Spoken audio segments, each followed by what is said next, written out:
Assalamu alaikum class, hope you are all fine. So as you know, your final term exams are about to start from 8th of March.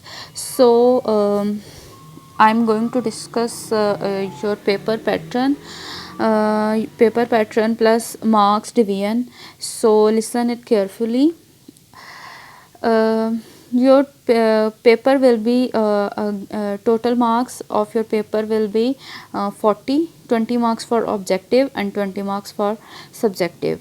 So first of all I will tell you about your objective paper and marks division of objective paper. So your first question will be about fill in the blanks, which will about 4 marks.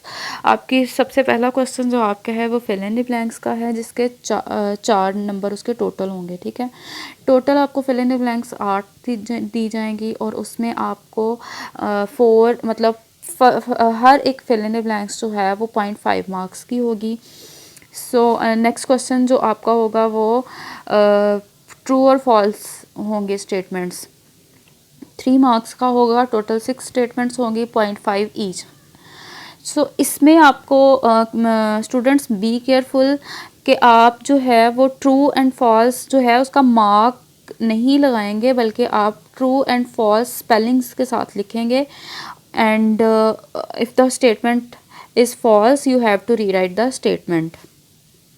You have practiced this in the class already. Your MCQs will be of 1.5 marks, 0.25 each. So 3 questions आपके complete हो गए हैं. इसके अलावा आपके columns के question हो सकता है. कॉलम में आपका इस तरह से है कि 3 मार्क्स के होंगे 6 स्टेटमेंट्स. ठीक है, तो उसमें आपने ये करना है कि आपको कॉलम ए कॉलम बी दिया जाएगा और कॉलम ए की जो करेक्ट आंसर होगा वो आप कॉलम सी में लिखोगे. सो ये भी आपका जो है ये 0.5 मार्क्स की आपकी स्टेटमेंट्स होंगी. बाकी आपके जो रह गए हैं मार्क्स, उसमें आपको 2 मार्क्स के क्वेश्चंस दिए जाएंगे, जिसमें आपको कोई भी फार्मूला का क्वेश्चन हो सकता है या इसके अलावा डायग्राम दी जा सकती है लेबलिंग के लिए. तो उस हिसाब से जो है वो आप डायग्राम लेबल करोगे. प्लस कोई भी फार्मूला पूछा जा सकता है या आपसे उनके एटम्स पूछे जा सकते हैं. तो ये क्वेश्चन वेरी कर सकता है कि उसमें आपको किस तरह से जो है वो दिया जाएगा. ठीक है, तो आप जो है वो अपने फुल जो है वो उस तरह लिहाज से अपनी जो है वो प्रिपरेशन करोगे. आपके जो शॉर्ट क्वेश्चंस होंगे वो 3 मार्क्स के होंगे और 3 शॉर्ट क्वेश्चंस आपको दिए जाएंगे, 1 question for 1 marks. So you have to write at least 2 points in each question, 0.5 for each point. Clear? Next आपका 20 मार्क्स का आपके ऑब्जेक्टिव के कंप्लीट हो गए.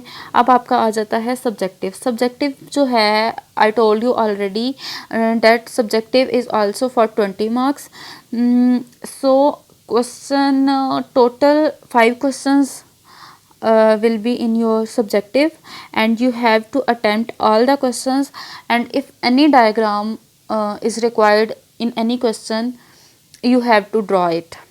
So in your subjective you have 2 marks for 4 you have 2 questions for 4 marks.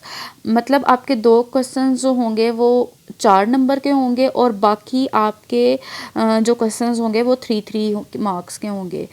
तो आपको जो है वो सारे अटेम्प्ट करने हैं जिस तरह से भी आपको जो है वो दिया गया है. और आपका मैं आपको पहले भी ये क्लास में बता चुकी हूँ कि आपका जो भी सिलेबस है वो आपको दिया जा चुका है. आपके सिलेक्टेड टॉपिक्स हैं. आपको लॉन्ग क्वेश्चंस जो हैं वो आपके डेट शीट में सिलेबस में आपको बता दिए गए हैं. तो आपने उसी को फॉलो करते हुए अपनी तैयारी करनी है. जैसे आपको क्वेश्चंस क्लास में करवाए गए हैं उसी तरह आपने तैयार करने हैं. So good luck for your exams. अच्छे से आप तैयारी करो. Hope you will get good marks and good luck. Thank you so much.